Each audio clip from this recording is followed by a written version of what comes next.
Hello everyone, welcome back to Catalyst YouTube channel and today we are going to discuss about the topic polygenic inheritance। तो जो term polygenic है ये दो word से मिलकर बना हुआ है। पहला है पॉली और दूसरा है जीन।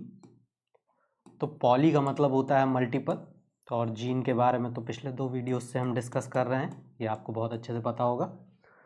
तो पॉलीजेनिक इनहेरिटेंस का बेसिक सा मतलब ये होता है कि जब मल्टीपल जीन्स किसी भी एक कैरेक्टर के एक्सप्रेशन के लिए कंट्रीब्यूट करते हैं तो उसको हम पॉलीजेनिक इनहेरिटेंस बोल देते हैं।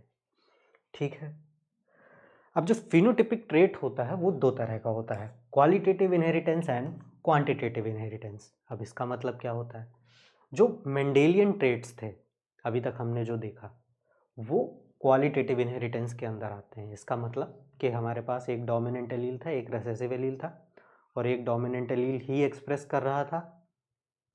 अगर दो एलील हमारे पास प्रेजेंट भी थे तो हमारा जो फिनोटाइप था वो उस पर कोई भी इफेक्ट नहीं पड़ रहा था।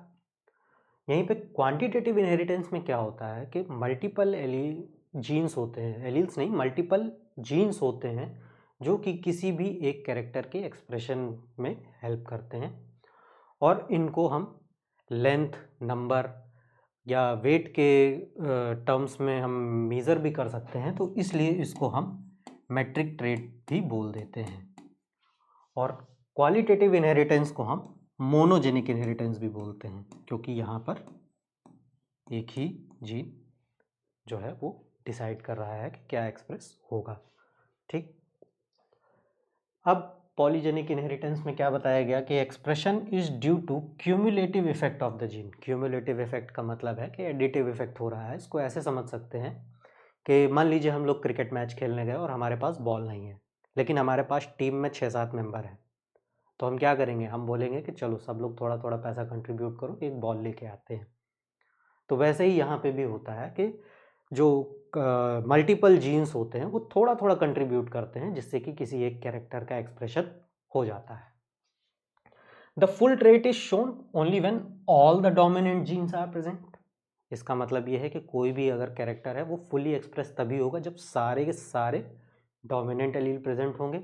अगर कुछ इंटरमीडिएट एलील प्रेजेंट हैं या फिर कुछ रेसेसिव और कुछ डोमिनेंट एलील्स हैं तो वहाँ पे जो कैरेक्टर एक्सप्रेस होगा वो कंप्लीट एक्सप्रेशन नहीं देगा।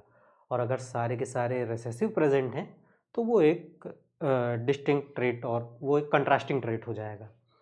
ठीक, environmental factors can also influence the expression of polygenic traits. Environmental factors भी हैं जो पॉलीजेनिक ट्रेट के एक्सप्रेशन को इन्फ्लुएंस कर सकते हैं। अब इसके दो बहुत अच्छे एग्जाम्पल हैं। पहला है kernel colour in wheat and दूसरा है ह्यूमन स्किन कलर। कर्नल का मतलब होता है कि जो गेहूं का दाना होता है उसके कलर की यहाँ पे बात हो रही है।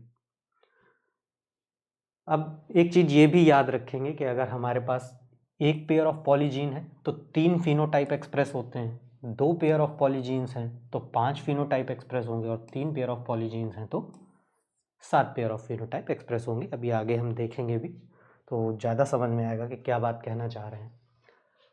अब कर्नल कलर इन वीट की अगर हम बात करें तो यहाँ पे 2 pair of jeans control the pigment production. अगर हमारे पास 2 पेयर ऑफ जीन है, मान ले एक capital A capital A capital B है और दूसरा स्मॉल ए स्मॉल बी है, ये डार्क रेड के लिए कोड कर रहा है और ये वाइट के लिए कोड कर रहा है। तो जब इसका F1 प्रोजनी बनेगी तो यहाँ पे एक इंटरमीडिएट हमको कलर देखने को मिलेगा। ठीक है, और जो इसका फिनोटिपिक रेशियो हमको मिलेगा वो मिलेगा 15:1। अभी आगे हम देखेंगे कि ये कैसे हमको मिल रहा है।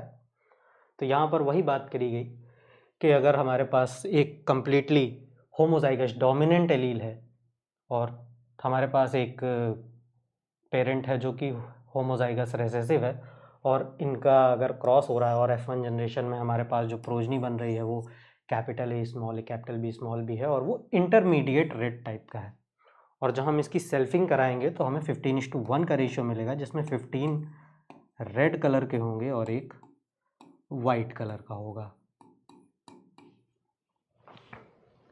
अब F2 जनरेशन की बात कर लेते हैं, हमने सेल्फिंग कराई।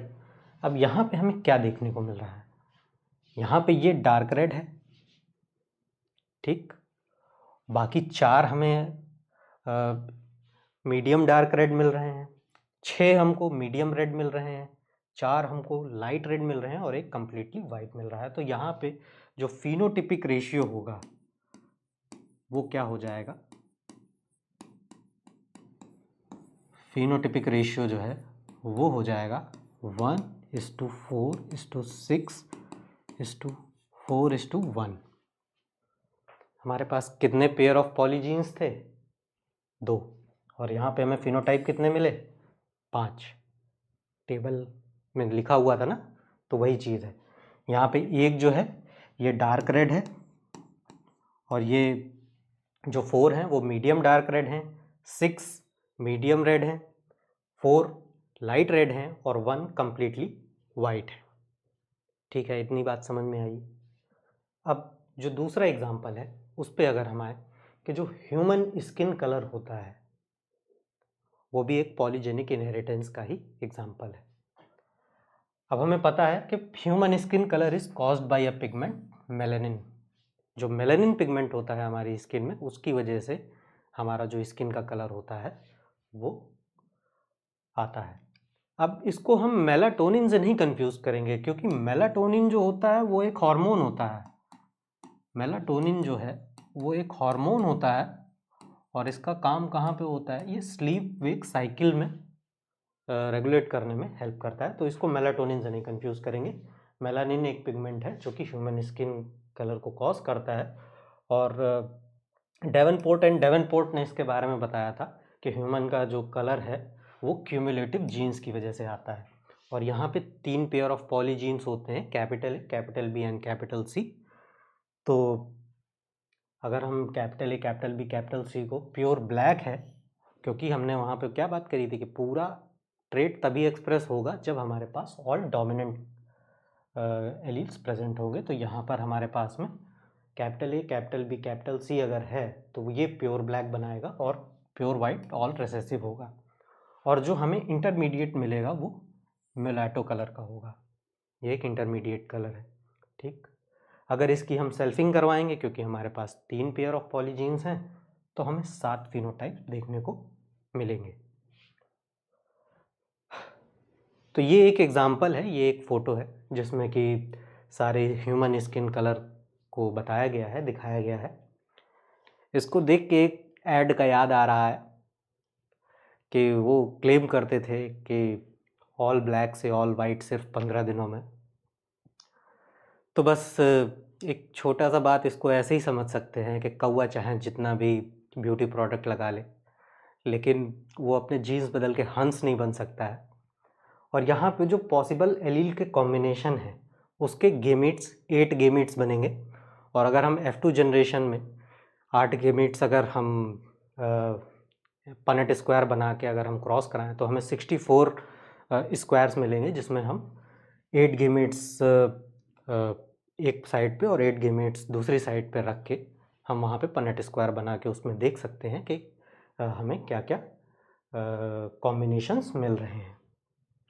ठीक है, तो आज के सेशन में बस इतना ही। हमने बात करी पॉलीजेनिक इनहेरिटेंस के बारे में, जिसमें हमने 2 एग्जांपल्स के बारे में बात करी, ह्यूमन स्किन कलर और कर्नल कलर इन वीट। ठीक है, तो आज के लिए फ़िलहाल इतना ही।